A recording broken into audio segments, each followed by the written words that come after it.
کر رہے ہیں تو کہیں پر رو رو کر دعائیں کی جا رہی ہیں۔ ابھی کچھ دن پہلے تو میڈیا میں کچھ ایسے ویڈیوز بھی وائرل ہوئے تھے جس میں دیکھا جا سکتا تھا کہ ایران کی راجدھانی تہران کے اندر ایک مسجد اور اس کے آس پاس کے ایریے میں سینکڑوں بلکہ ہزاروں کی تعداد میں لوگ جمع ہوئے ہیں، جس میں بچے، بوڑھے، عورتیں سبھی شامل ہیں اور وہ رو رو کر دعائیں کر رہے ہیں۔ یہ ساری دعائیں، یہ سارا رونا، یہ سارے آنسو صرف اور صرف ایک ہی چیز کے لیے ہیں، اور وہ چیز ہے پانی۔ جی ہاں، ایران بارش کے لیے ترس رہا ہے۔ ایران دیش اس وقت اس دشک کے سب سے بڑے اور سب سے خطرناک لیول کے سوکھے کا سامنا کر رہا ہے۔ یہ سوکھا ایران کے لیے کتنا بڑا خطرہ بن چکا ہے، اس بات کا اندازہ بس اسی بات سے لگایا جا سکتا ہے کہ ابھی کچھ دن پہلے ہی ایران کے پریزیڈنٹ آفیشیلی یہ بیان دے چکے ہیں، بلکہ یہ کہنا بہتر ہوگا کہ آفیشیلی یہ وارننگ دے چکے ہیں کہ اگر اگلے چند دنوں تک بارش نہیں ہوئی تو پھر ہم کو نہ چاہتے ہوئے بھی اپنی راجدھانی مطلب تہران کو خالی کرنا پڑے گا۔ جی ہاں، یہ وہی تہران ہے کہ جو ایران کا نہ صرف سب سے بڑا شہر ہے،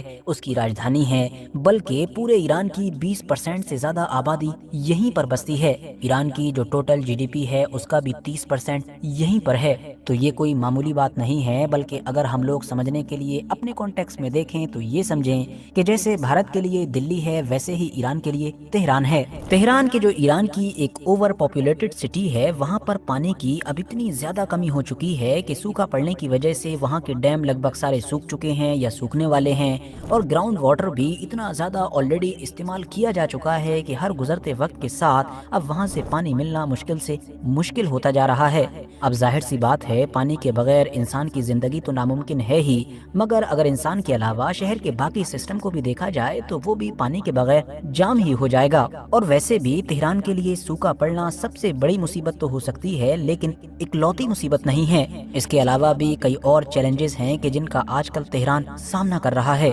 مثال کے طور پر اب اس شہر کی زمین دھسنے بھی لگی ہے، جس سے اب ہو یہ رہا ہے کہ چاہے روڈز ہوں، انفراسٹرکچر ہو یا باقی بلڈنگز ہوں، سبھی ڈیمیج ہو رہی ہیں، اور اس طرح سے زمین کے دھسنے کی وجہ سے اب گورنمنٹ کو بھی یقین ہو چکا ہے کہ یہاں پر رہنا سیف نہیں ہے۔ اوور پاپولیشن اور پولوشن بھی بڑا مسئلہ ہے، مطلب آبادی حد سے زیادہ ہو چکی ہے، شہر اتنے لوگوں کا بوجھ اٹھا ہی نہیں پا رہا ہے، ہر طرف ہمیشہ جام لگا رہتا ہے اور بچی کچی کسر پوری کر دیتا ہے پولوشن۔ اور ان سب سے بھی الگ ہٹ کر جو سب سے بڑی پرابلم ہے وہ یہ ہے کہ تہران کا علاقہ ارتھ کوئک زون میں آتا ہے، مطلب وہ زمین کے اس ٹکڑے پر بسا ہوا ہے کہ جہاں پر ہمیشہ ہی بڑے لیول کے بھوکم آنے کا خطرہ منڈراتا رہتا ہے۔ حکومت کو یہی خطرہ ستاتا رہتا ہے کہ خدا نخواستہ نہ جانے کب اس بڑے لیول کا بھوکم آ جائے کہ جو نہ صرف ہزاروں لوگوں کی جان لے لے بلکہ ان کی پوری راجدھانی کو ہی ایک بار میں کولیپس کر کے رکھ دے۔ یہی وجہ ہے کہ آپ دیکھیں گے کہ تہران کو پوری طریقے سے خالی کر کے دوسری جگہ پر بسنے